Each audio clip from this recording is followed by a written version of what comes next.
हाँ तो बब्वा, का कहे थे हम, अददी तरतीब का होती है भाई?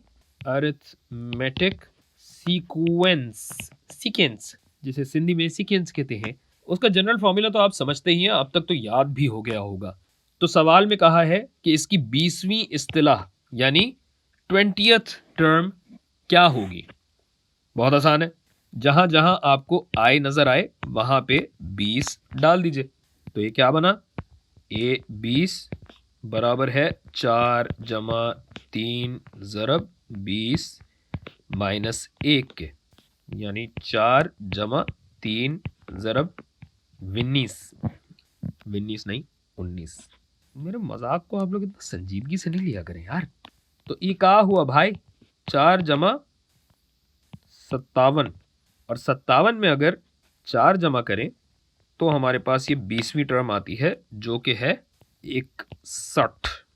ये हो गया आपका जवाब। और अब आप कहेंगे बस, थोड़ा मुश्किल तो दो यार।